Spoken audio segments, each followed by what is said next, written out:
Hi friends, welcome back to my YouTube channel. ನಾನು ನಿಮ್ಮ ಸುದರ್ಶನ್.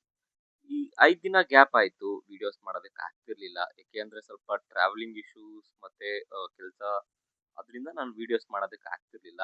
ಇನ್ನು ಮುಂದೆ ಆ ಥರ ಆಗಲ್ಲ. ನಾನು ಬ್ಯಾಕ್ ಟು ಬ್ಯಾಕ್ ವಿಡಿಯೋಸ್ ಮಾಡ್ತಾನೆ ಇರ್ತೀನಿ. ಆ್ಯಂಡ್ ನಾನಿಲ್ಲಿ ಇವತ್ತು ಈ ವಿಡಿಯೋ ಏನಕ್ಕೆ ಮಾಡ್ತಿದ್ದೀನಪ್ಪ ಅಂದರೆ, ನಾನು daily Chikkaballapur to Bengaluru daily up and down travel ಮಾಡ್ತಾನೆ ಇರ್ತೀನಿ ಬಿಕಾಸ್ ಆಫ್ ಮೈ ಆಫೀಸ್. ಅದಕ್ಕೋಸ್ಕರ ನಾನು ಇವತ್ತು ನನ್ನ ರೊಟೀನ್ ದಿನ ಹೇಗಿರುತ್ತೆ ಅಂತ ನಿಮಗೆ ನೋಡ್ಸೋಣ ಅಂತ ಈ ಒಂದು ವಿಡಿಯೋ ಮಾಡ್ತಾ ಇದ್ದೀನಿ. ಇಷ್ಟ ಆಯ್ತು ಅಂದ್ರೆ ದಯವಿಟ್ಟು ಲೈಕ್ ಮಾಡಿ, ಶೇರ್ ಮಾಡಿ ಅಂಡ್ ಸಬ್ಸ್ಕ್ರೈಬ್ ಮಾಡ್ಕೊಳ್ಳಿ ಅಂತ ಹೇಳಕ್ ಇಷ್ಟಪಡ್ತೀನಿ. ನಾನು ಚಿಕ್ಕಬಳ್ಳಾಪುರದಿಂದ ಬೆಂಗಳೂರಿಗೆ ಡೈಲಿ ಆಫೀಸ್ಗೆ ಟ್ರಾವೆಲ್ ಮಾಡ್ತೀನಿ. ಕೆಲವರು ಡೈಲಿ ಆಫೀಸ್ಗೆ ಹೋಗೋದು ನಾರ್ಮಲ್ ಅಂತಾರೆ, ಆದರೆ ಡೈಲಿ ಬಸ್ಸಲ್ಲಿ ಅಪ್ ಆ್ಯಂಡ್ ಡೌನ್ ಮಾಡೋರಿಗೆ ಮಾತ್ರ ಅದ್ರ ಕಷ್ಟ ಏನು ಅಂತ ಗೊತ್ತಿರುತ್ತೆ.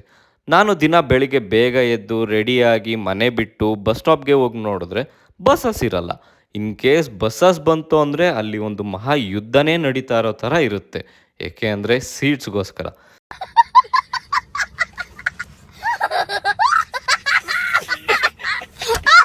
ಇನ್ ಕೇಸ್ ನಮಗೆ ಸೀಟ್ ಸಿಕ್ತು ಅಂದರೆ ಅದು ನಮ್ಮ ಅದೃಷ್ಟ.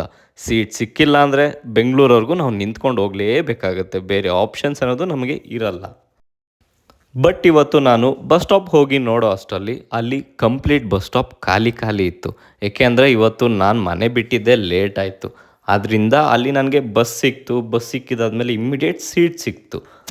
ಅಂತೂ ಇಂತೂ ಬೆಂಗಳೂರು ರೀಚ್ ಆದೆ. ಬೆಂಗಳೂರು ರೀಚ್ ಆದಮೇಲೆ ನಾನು BMTC ಬಸ್ ಹತ್ತಬೇಕಾಗಿತ್ತು. BMTC ಬಸ್ ಹತ್ತಿ ನಾನು ಇಳ್ಕೊಳ್ಳೋ ಸ್ಟಾಪಲ್ಲಿ ಇಳ್ಕೊಂಡು ರೋಡ್ ಕ್ರಾಸ್ ಮಾಡಬೇಕಾಗಿತ್ತು. ಸೊ ನಾನು ಅದಕ್ಕೆ ಸ್ಕೈ ವಾಕ್ ಮೇಲೆ ಪಾಸ್ ಆದೆ.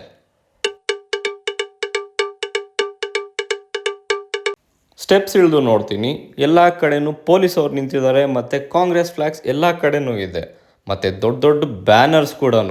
ಏನಪ್ಪ ವಿಷಯ ಅಂತ ನೋಡಿದ್ರೆ, ಇವತ್ತು ನಮ್ಮ DK ಶಿವಕುಮಾರ್ ಅವರು CM ಪ್ರಮಾಣ ಸ್ವೀಕಾರ ಇವತ್ತಿನ ದಿನವೇ ಮಾಡ್ತಾಯಿದ್ದಾರೆ ಅಂತ ಗೊತ್ತಾಯಿತು. ಮತ್ತು ಅಲ್ಲಿಂದ ನಾನು ನಡ್ಕೊಂಡು ಆಫೀಸಿಗೆ ಲೇಟ್ ಆಗಿತ್ತಲ್ಲಪ್ಪ ಅಂತ ಅಂದ್ಕೊಂಡು ಬೇಗ ಬೇಗ ನಡೆಯೋದಕ್ಕೆ ಸ್ಟಾರ್ಟ್ ಮಾಡಿದೆ. ಅಂತೂ ಇಂತೂ ಆಫೀಸ್ ರೀಚ್ ಆದೆ. ಆಫೀಸ್ ರೀಚ್ ಆದಮೇಲೆ ಕೆಲಸ ಇರುತ್ತಲ್ವ, ಕೆಲಸ ಮುಗಿಸ್ಕೊಂಡು ಸಾಯಂಕಾಲ ಆಯಿತು. ಸಾಯಂಕಾಲ ಲಾಗೌಟ್ ಮಾಡಿಕೊಂಡು ಬಸ್ ಸ್ಟಾಪ್ ಕಡೆ ನಡೆಯೋದಕ್ಕೆ ಸ್ಟಾರ್ಟ್ ಮಾಡಿದೆ. ಮತ್ತು ಅಲ್ಲಿಂದ ಡೈರೆಕ್ಟ್ ಚಿಕ್ಕಬಳ್ಳಾಪುರ ಬಂದೆ. ಇದು ಇವತ್ತಿನ ನನ್ನ ವಿಡಿಯೋ. ನಿಮಗೆ ಎಲ್ಲರಿಗೂ ಇಷ್ಟ ಆಗಿತ್ತು ಅಂದರೆ ದಯವಿಟ್ಟು ಲೈಕ್ ಮಾಡಿ, ಶೇರ್ ಮಾಡಿ ಆ್ಯಂಡ್ ಸಬ್ಸ್ಕ್ರೈಬ್ ಮಾಡಿ.